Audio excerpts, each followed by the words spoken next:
Pardon me. She did not inform me that you are a foreigner. I thought you are also a Filipino. Okay. Ang tipan ay banal na bahagi ng ating ugnayan sa Diyos.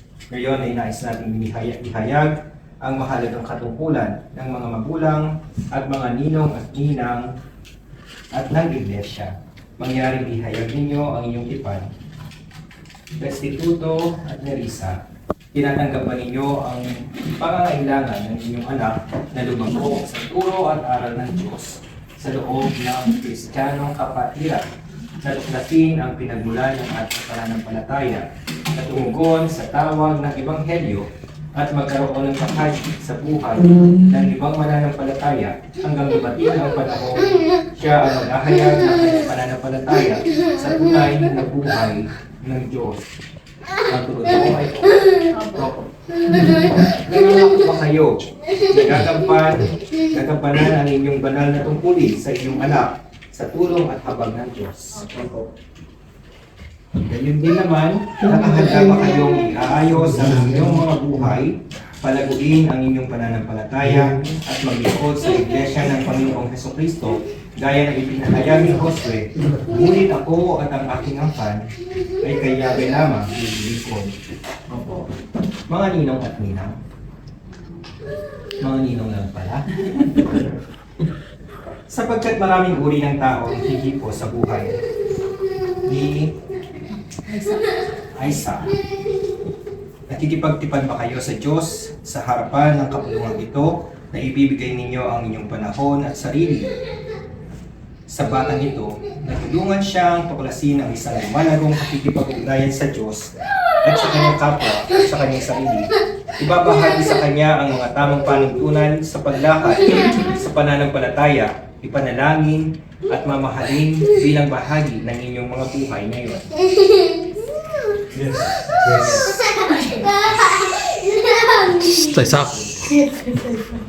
Sa mga Board of Elders at kinatawan ng simbahan, sa pangalan ng United Church of Christ in the Philippines sa Abu Dhabi, kayo ba ay nangangako na inyong tutulungan sina Nerissa at Restituto? Kayo ba ay nangangako na inyong tutulungan rin ang kanilang mga ninong upang akayin si Isaac sa landas ni Kristo? Itatalaga ba ninyo ang inyong mga sarili na aarugain siya ng buong pag-ibig at ipananalangin matapat sa araw-araw na pamumuhay? Sisikapin ba ninyong bumuo ng isang komunidad na mananampalataya na puspos ng Espiritu ng Diyos upang kanyang malakihan?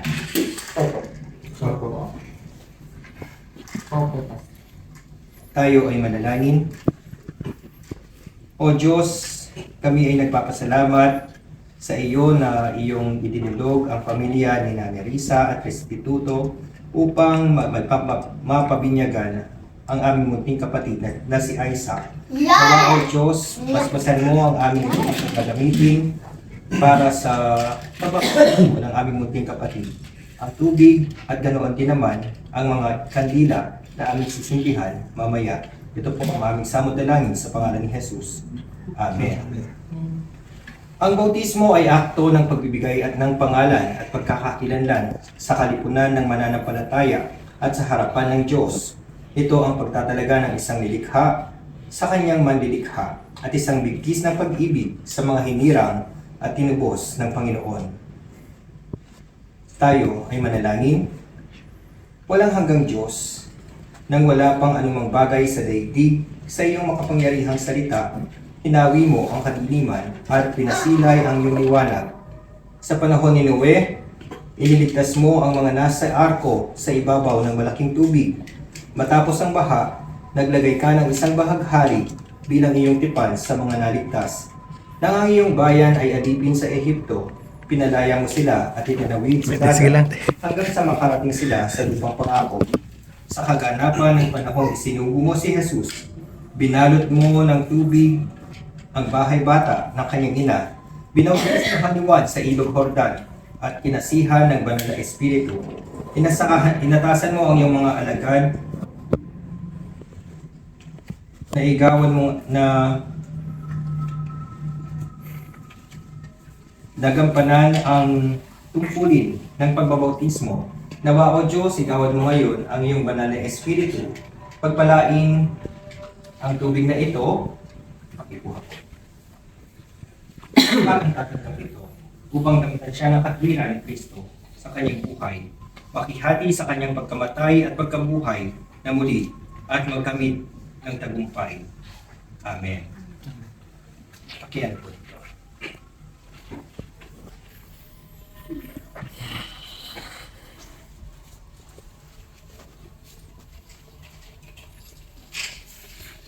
Yan. Baby Isaac, isang kamanghamanghang biyaya mula sa Diyos ang iyong buhay.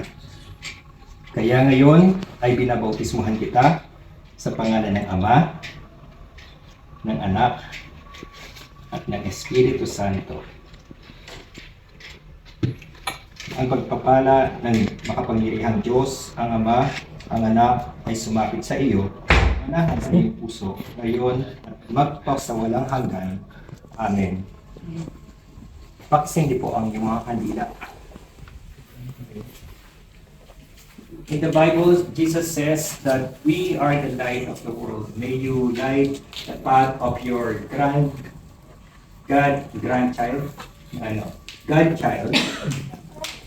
on his path as he grows.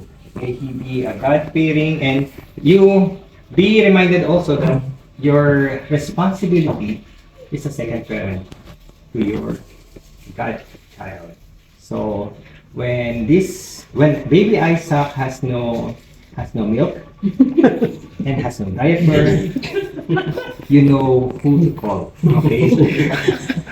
So that's their responsibility. And also remind your kumare and kumpadre that when they take good care of baby Isaac and they doing it wrong, you can remind them that it has to be always what do you call that? It always to be a God relationship, a God-fearing relationship with your God child. Okay? He is listening. Let us pray. Diyos na nagbibigay buhay, tinawag mo kami sa aming pangalan at nangako ng iyong tapat na pag-ibig. Bantayan mo po ang iyong anak na ito, si Baby Isaac, sa kanyang paglaki. Bigyan siya ng pangunawa at malasakit sa kapwa. Gawin mo siyang tapat na alagad ni Kristo na binabautismuhang anak at alipin mo. At ngayon ay siya naming Panginoong nabuhay na maguli. Dalangin namin ang kanyang pamilya, maging ang buong sambahayan, ang mga ninong, kaanak, kaibigan, na makakasalamuhan ng batang ito sa kanyang paglaki. Gawin mong daluyan ng iyong pag-ibig ang bawat isa sa amin upang patuloy na marinig, makita at maranasan ang iyong mga salita at madama niya ang iyong kalapitan at gabay sa kanyang buhay. Palagiran mo nawa siya ng iyong pagmamahal at pangalagaan ang kanyang kalusugan. Sa pangalan ni Jesus, ito ang aming samot dalangin. Ngayon, taas natin ang ating kamay sa bata at atin siyang pagpalain. Ang pagpapala ng makapangyarihang Diyos, ang pagtitipisan ng banal na Espiritu, at ang pangangalaga ng ating Panginoong Jesus, ang sumaiyo, aming munting kapatid, ngayon at magpakailanpaman. Amen. Amen. So bilang paalaala, ang iyong anak ay hindi sa inyo. Sila ay mga anak na pananabik ng buhay sa kanyang sarili. Sila ay dumarating sa pamamagitan mo, ngunit hindi mula sa iyo. At datapwat sila ay kapiling mo, hindi sila para sa iyo. Maaari mong ihandog ang iyong pagmamahal, subalit ang iyong iniisip, sapagkat sila ay mayroong sariling pag-iisip. Maaari mong bigyan ng tahanan ang kanilang katawan, subalit hindi ang kanilang kaluluwa, sapagkat ang kanilang kaluluwa ay mananahan sa kinabukasan, na hindi maaaring dalawin maging sa iyong panaginip. Maaari kang magsikap na maging tulad nila. Subalit huwag nang piliting sila ay maging tulad ninyo, sapagkat hindi pabalik ang galaw ng buhay. Hindi ito mananatili sa kahapon.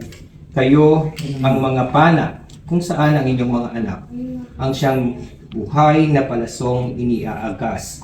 Batid ng tagapana ang tanda sa landas ng walang hanggan, at kayo ay kanyang hinuhutok ng buong giting upang ang kanyang mga palaso ay humayo ng matulin at malayo.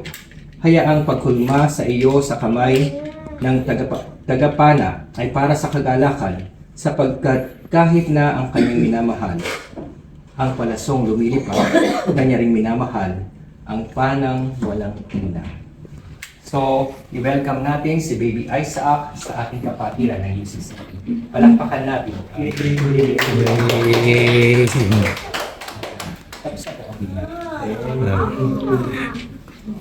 Picture mo tayo pa.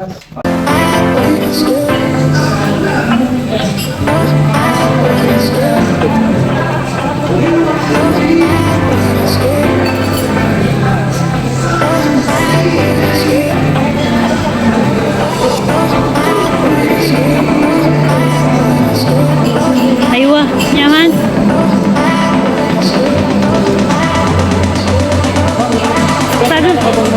Ano ba na mag-video? Pag balam mo itong yung plate, andito mo itong plate. Ay, nagkakape. Ay, kaya mas ito. Muna na naman.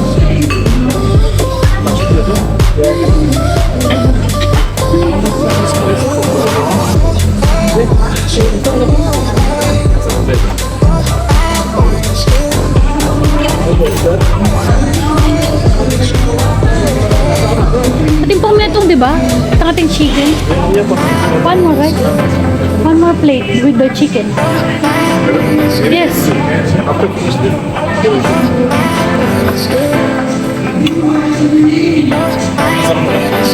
Oh, one more is coming. One more is coming. There's no space for us. Nalo ito. Mountain green. Aliyan niya. Kinaidaning karelang. Nano ito? Mountain green. Avocado. Tapos ini hebon. Cheese. Ah, sa mga manyaman. Naman? Mamakalaw ng mga timo yaman. Nak! Tama yaman tamo. Kaya nagkando ko mo tayo. Anong para? Atin na. Ito, ano mo ba kayo? Mayaman.